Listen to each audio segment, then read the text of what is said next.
We continue our positional breakdowns here at SeniorBowl.com. Rob Lee Hockey alongside Phil Savage, the executive director of the recent Senior Bowl. We talked about the big boys up front, offensive line, defensive line. Now we're in the skill position, and we're talking running backs today. And in this new era of the NFL, you don't really see that feature back anymore. So we're kind of breaking this down as to what can these guys bring to a quote-unquote committee running back situation. Yeah, I think the reality for the running backs in our game this year is that none of them will be a feature ball carrier in the future, but they all bring elements that they could contribute as a committee back or a complementary player. And I loved what DeAndre Washington from Texas Tech did. Now, he measured under 5'8", but he is feisty, he's explosive with the ball, and he will fight.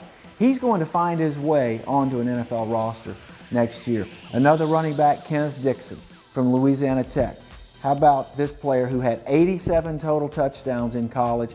He again showed the capacity to be a runner and a receiver. So again, he can be a complementary piece of the puzzle in conjunction with a bell cow next year somewhere. Kenyan Drake from Alabama, maybe the most skilled player of all these guys we're talking about in terms of the combination of him being 210 pounds and then running and catching the football out of the backfield. Now, his blocking needs to improve, but he showed that improvement over the course of the week. He ended up winning 3, losing 6 in the blocking aspect, but then he won more than he lost in the pass receiving piece of the puzzle. Another ball carrier, how about Tyler Irvin from San Jose State? Now, this is a player who accumulated 2,637 total yards, all-purpose yardage for San Jose State. And of course, Christian McCaffrey at Stanford, he ended up with 3,800 yards, but that was the second highest total Irvin did. He showed the ability to get out in space, make people miss.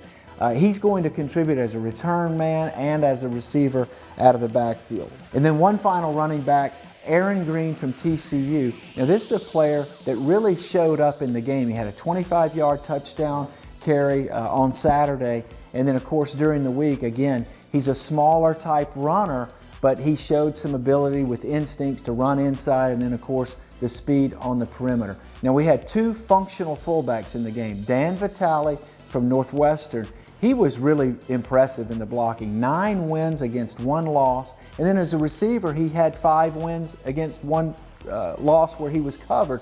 But he is an H-back, fullback type of player. And then Soma Vainuku from Southern California, he again brings a lot of toughness to the table. His biggest contribution next year is going to be on special teams and then as a part-time player on offense as a fullback. And real quick, some of the video you've been watching, we want to mention that these pass pro situations, these are set up for the defense to win, and then on the flip side, the routes, that's for the offense. Yeah, one-on-one blitz protection. These running backs will never be in this difficult of a situation again. It's really slanted toward the defense. But then, of course, when they go to the pass routes, the running backs have a 4-way go, essentially. And so when that is said, it's tough on the defense. So give and take on both sides of the coin. There you go. Those are your running backs. In our next segment, we're going to flip it again and talk about the linebackers here at SeniorBowl.com.